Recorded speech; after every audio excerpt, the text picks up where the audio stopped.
Hey everyone, today we're going to be explaining and ranking every single red tool in Hollow Knight Silksong. I hope you guys enjoyed the video. Let's just get into it. The straight pin is an incredibly simple tool. You throw a fast, long-range projectile in a straight line in front of you that deals decent damage. That's it. You find it very early on in the marrow, you get a lot of uses per rest, it pairs very well with both Polyp Pouch and Quick Sling, and while other tools might interest you more as the game goes on, this is still a very reliable tool, especially for exploration. A tier. The Threefold Pin is incredible. It throws 3 pins in front of you in a cone, dealing a decent amount of damage, easily clearing out entire enemy rooms if you spam it enough. Even if they can fly, they will still die. You'll find it very early on in Greymoor, it pairs very nicely with a Poly Pouch and is especially good with Quick Sling, and you can reliably use it until the end of the game. S tier.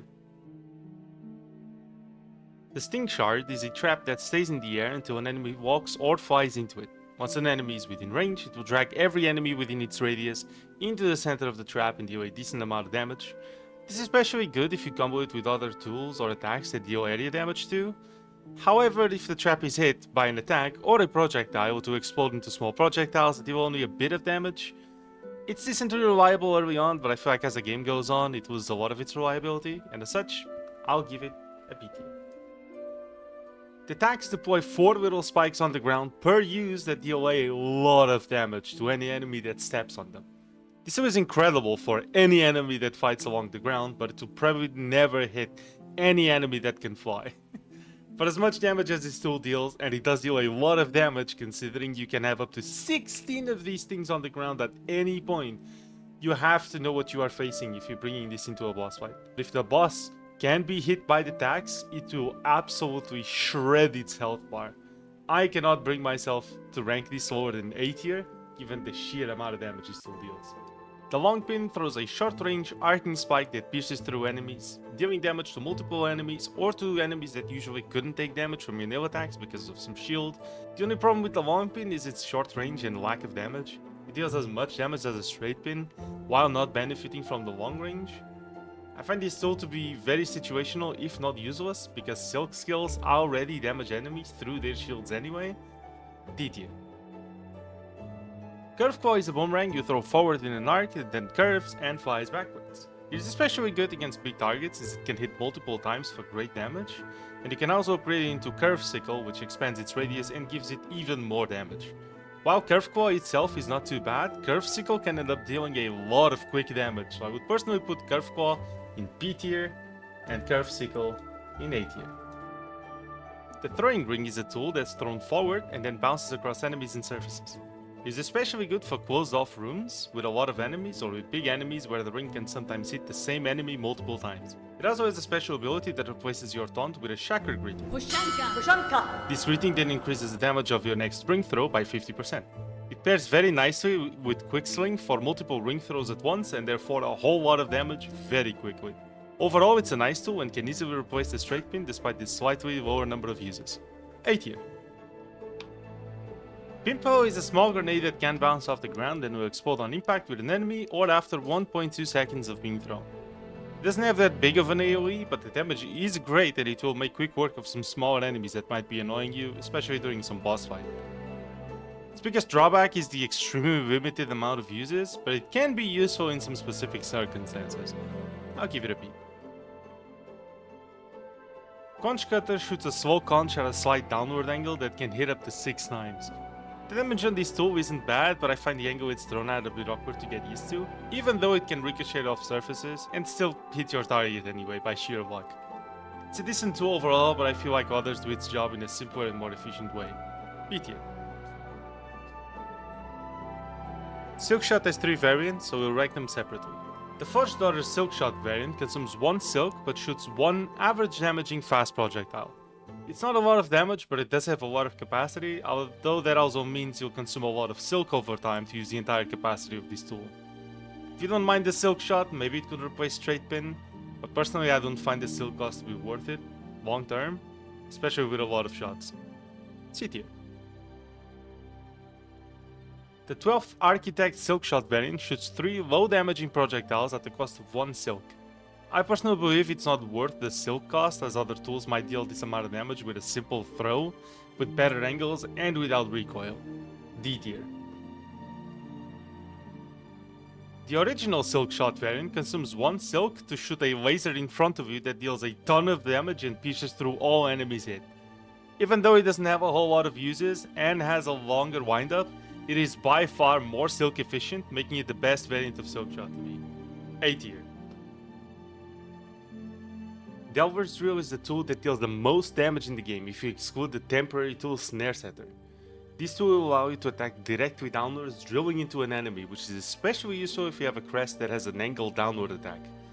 This drill will absolutely obliterate anything you manage to hit it with, and the fact that it has so many uses for the damage it deals is ridiculous. Absolutely broken. S tier.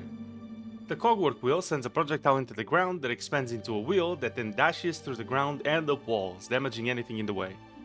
It can hit enemies multiple times and is especially useful against big enemies that don't tend to jump around too much, but I find this one to be very situational, not being very useful in most encounters, while having a very limited amount of uses.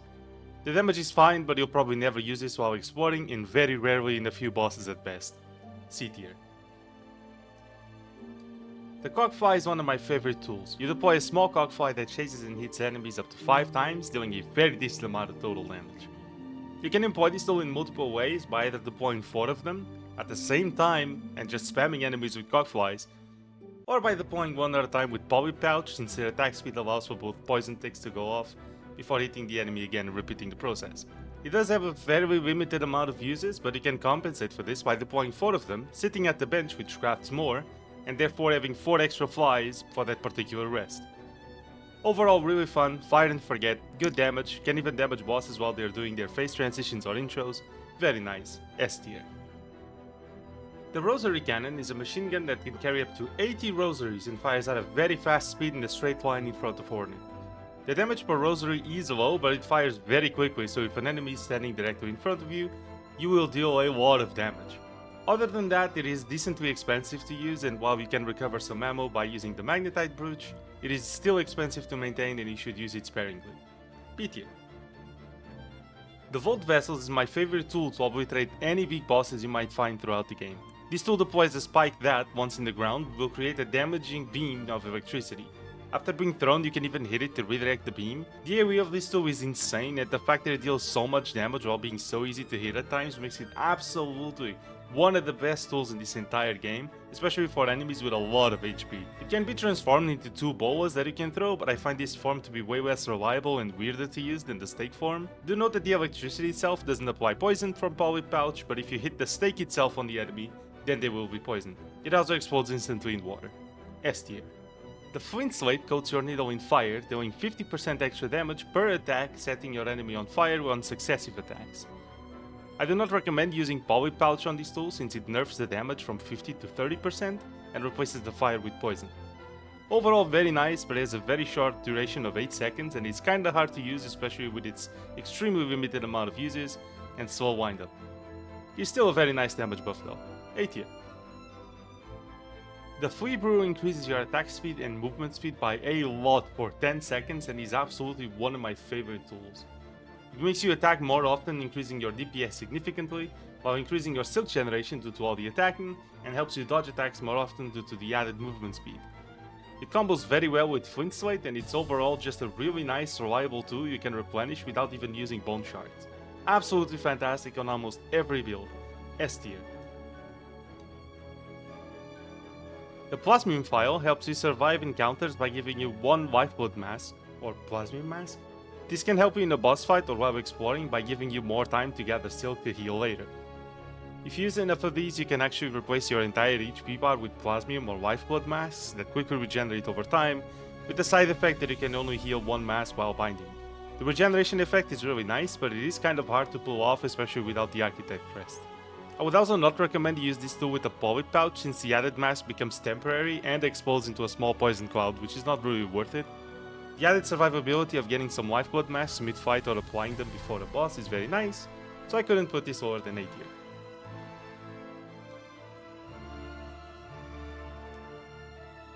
Both the Snare Setter and the Plasmium Needle are tools that you only own temporarily, so I will put them in their own temporary category. Just do know that the Plasmium Needle is a tool that is only needed for 2 quests and a mini-boss, and the Snare Setter is a trap that deals a tremendous amount of damage to anything that moves over it. However, you own it for a very short amount of time, so I find these two really hard to rank. As such, they're going in the temporary category. I really don't know how to rank these two. And that was the tier list. Let me know what you think of my rankings in the comments. If you enjoyed the video, be sure to leave a like and subscribe. I'll be trying to speedrun Silksong in the future here on the channel, and I'm streaming 6 to 7 days per week here on YouTube. Hope to see you live. Bye bye.